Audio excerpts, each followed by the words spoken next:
Silakan apa mimpin doanya? Baiklah teman-teman, sebelum kita memulai pembelajaran, alangkah baiknya kita berdoa dulu. Berdoa dulu. Bismillahirrahmanirrahim. Rabbi shrah li sadri wa yassir li amri wahlul 'uqdatam min lisani yafqahu qawli. Rabbi zidni ilma warzuqni fahman. Selamat pagi anak-anak ibu. Hari Ibu. Masih semangat? Masih. Jumpa lagi hari ini sama Ibu Dina. Adelia Putri, Agil, Hadir Bu. Aisyah, Hadir Bu. Alfasya, Sudah hadir. Aninda. Nah, hari ini ya, Ibu akan memberikan layanan bimbingan klasikal dengan topik ayo tentukan skala prioritasmu.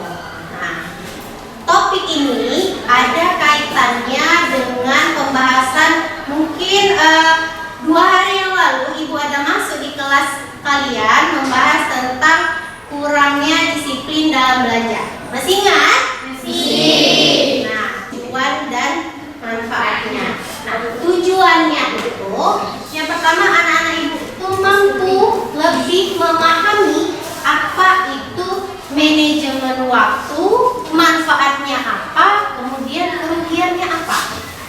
Kemudian manfaat dari topik yang kita bahas hari ini yaitu anak-anak ibu mampu menentukan skala prioritas dalam belajar sehingga anak-anak ibu mampu ke depannya itu memanage waktu atau meningkat manajemen waktu belajar.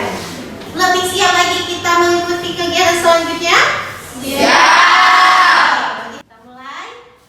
Pagi, siang, malam. Oke, Bu cepat-cepat ya. Pagi, malam. Oke. Siang, pagi, siang, malam.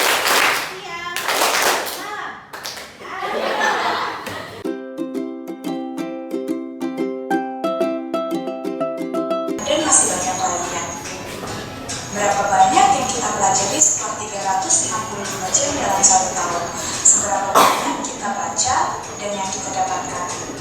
Jika ada yang berkata, saya tidak punya waktu untuk membaca, untuk belajar ataupun mengerjakan tugas, itu terdengar seperti kita tidak ada kemauan untuk berubah menjadi yang lebih baik. Memanfaatkan waktu sebaik-baiknya dalam belajar. Oke, mantap Bang Faiz. Agil? Jangan Ya. menyia-nyiakan waktu karena waktu itu berharga. Wis. Jangan menyia-nyiakan waktu karena waktu berharga. Karena tadi di akhir dibilang kan, apa dibilang? Jangan mengatakan masih ada waktu, tetapi lakukan dan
Boleh maju ke depan biar nampak semuanya. Ayo sini.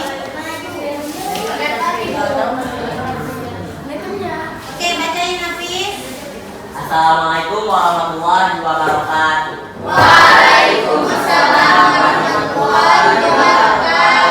Bahasan Monometrik. Pertama, penting dan mendesak. Pertama, pelajaran IPS. Kedua, praktek pelajaran seni budaya. Tiga, belajar untuk ulangan. Indo. 4, ibadah. 5, tidur malam paling telat jam 21. 6, belajar di rumah paling lama 3 jam. 7, persiapan tugas, buku dan alat tulis setiap malam. Kedua, penting tapi tidak mendesak. Pertama, latihan pramuka. 2, piknik bersama keluarga. 3, olahraga.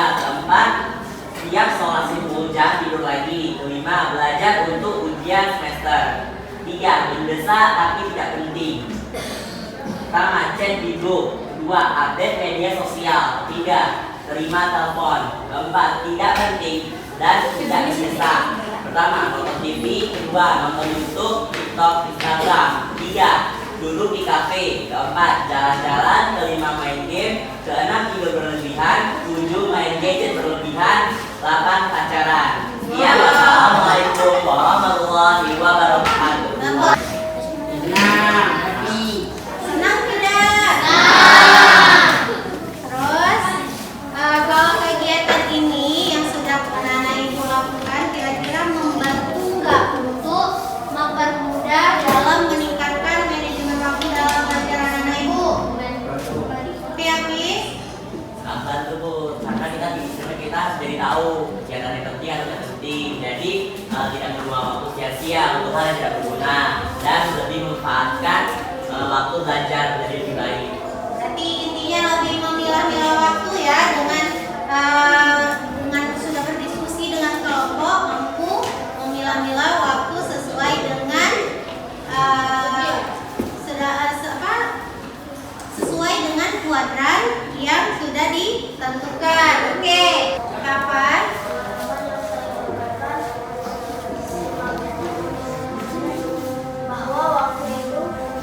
bahwa waktu belajar itu lebih penting dengan skala prioritas menjadi pengingat kegiatan atau tugas utama yang harus segera dikerjakan. Jadi jangan menunda-nunda atau terhindar dari masalah. Kakak, kesimpulannya? Manajemen waktu dalam belajar adalah kemampuan seseorang dalam mengatur waktu belajarnya menjadi lebih baik. Mengatur waktu dapat dilakukan dengan memilih dan mengerjakan tugas atau kegiatan yang penting terlebih dahulu. Karena kalau kita tidak dapat mengatur waktu belajar dengan baik, maka akan membuat diri kita tidak disiplin, tidak bertanggung jawab, dan akan menjadi stres dan sebagainya. Akibat perbuatan yang suka mengabaikan waktu dalam belajar. Oke, teman dulu buat temannya. Ada lagi? Siapa? Mengatur waktu dalam belajar dan seorang yang mampu mengatur waktu dalam belajar dapat memilih kegiatan atau tugas yang Ditentukan atau yang sudah direncanakan. Oke.